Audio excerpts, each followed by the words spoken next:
It was supposed to be a nothing job. Low risk. No violence. Just walk into a mid-level government contractor's office, grab a flash drive from a locked desk, walk out. $60,000 payout. Half up front. No questions asked? They said it wasn't classified. Said it was a backup archive, something that slipped through protocol. Said the guy who owned the desk wasn't even with the agency anymore. I'd done worse for less. So I took the job. The firm was called Marston Global. On paper, they handled logistics and analytics for defense contracts, stuff like fuel routes, equipment tracking, shipping data. But anyone who's been in this world long enough knows that logistics is code for we move things people aren't supposed to ask about. The office was located in a bland gray building in Alexandria, Virginia. No flags. No lobby. No receptionist. Just a badge reader and a camera that blinked exactly once when you looked at it. Government quiet. I used a spoofed contractor badge, one I'd acquired 6 months prior from a janitorial subcontractor who drank too much and paid too little attention. Inside, it was cubicles and LED lights. Nothing fancy. Everyone looked tired. No one looked at me.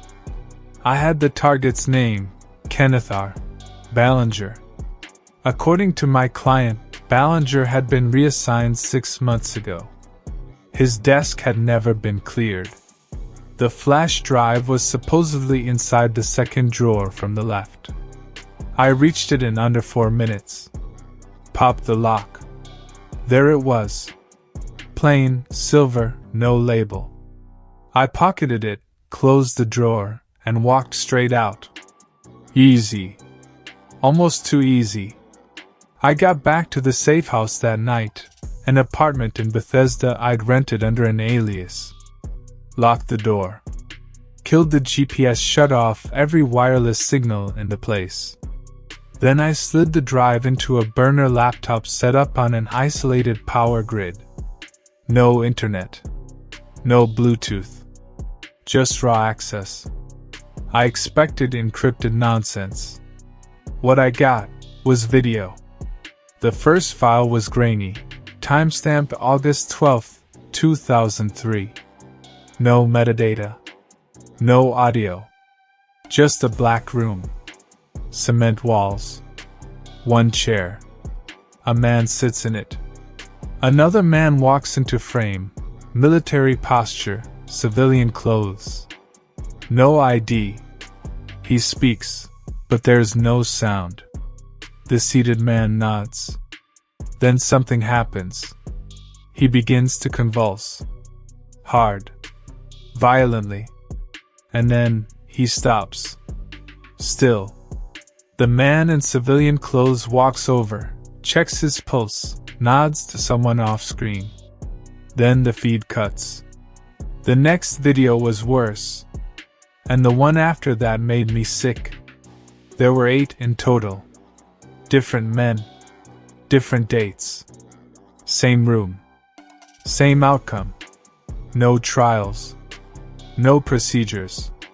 Just disappearances, captured in 480p silence. I sat there in the dark for what felt like hours. This wasn't intelligence. This was evidence. This wasn't just black ops. This was murder, methodical and approved. Hidden behind the gray lines of defense contracts and bureaucratic titles. And now I had it. Sitting in a room that wasn't safe anymore. I knew the rules. If something's encrypted, it's valuable. If it's not encrypted, and still hidden, it's dangerous. These videos weren't just left behind by accident. This wasn't some misfiled archive. It was planted.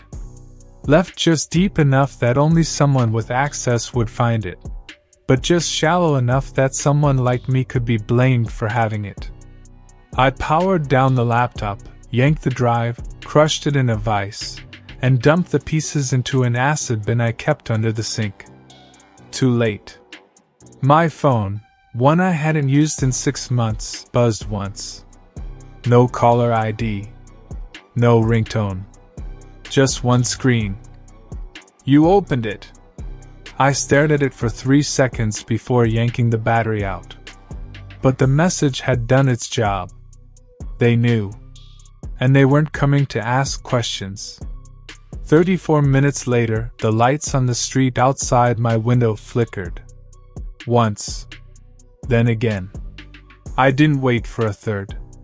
Grabbed the go bag. Burner passport, cash, Sims, pills. Hit the hidden latch under the floorboard and pulled out the backup pistol and scrambler chip. I was out the back stairwell before the lights cut entirely. I heard the apartment door being breached as I hit the alley. No shouting. No flashbang. Just precision. The kind that means this isn't local police. Not even feds. Private. Off books. Cleaners. I went dark. No phones. No internet. I traveled northeast on foot for 2 days, using cash, changing clothes in bus station bathrooms. Slept under bridges and in unlocked sheds. I wasn't trying to escape the country. Not yet. I needed to understand what I'd stepped into. And for that, I needed the only person who'd ever whispered about Marston Global, like it wasn't just a logistics firm. His name was Leon Dorsey, former analyst, discharged on stress-related grounds after a breakdown in 2010. Lived in Baltimore now, off-grid, heavily medicated and permanently drunk. I found him behind a locked gate, watching reruns on a busted TV with no sound. I showed him a still frame from one of the videos. His eyes didn't blink for a long time. Then he whispered, "You shouldn't have that." "I don't," I said. "Not anymore. That doesn't matter." He told me the project was called CIRCADIAN. Not officially. Not even internally. Just a code name passed between contractors. It started after September 11th. Emergency powers. Private testing. Behavioral overrides using enhanced neurological agents on enemy combatants, meaning whoever they said was a threat. But it went further. Domestic suspects. Whistleblowers. Even journalists. The goal wasn't information. It was elimination, but clean, quiet, untraceable. "And Marston?" I asked. He nodded. "They built the labs, transported the bodies, wrote the reports." I asked him why the footage existed at all. He smiled sadly. "You ever see something so evil you have to record it just to prove to yourself it was real?" Leon was right about one thing. It didn't matter that I destroyed the flash drive. Because once you've seen something like that, you carry it, whether you want to or not. And someone out there had already decided I was a threat just for looking. I couldn't go to the press. They'd buried the story before it aired. And if I uploaded anything anonymously, I'd light myself up like a signal flare. I had 2 options. 1. Disappear, leave the country, change everything, live like a shadow for the rest of my life. 2. Or push back, and become a target in the open. I chose the third option. I decided to play dead. I staged a fatal crash in southern Pennsylvania. Bought a totaled car from a chop shop, swapped the plates with my alias vehicle, and used a stolen medical cadaver to burn the evidence. Then I leaked a fake police report to a contact I knew would get it into the right internal databases. By the next morning, as far as government records were concerned, I was dead. And with that, I had room to breathe. The next step wasn't revenge. It was insurance.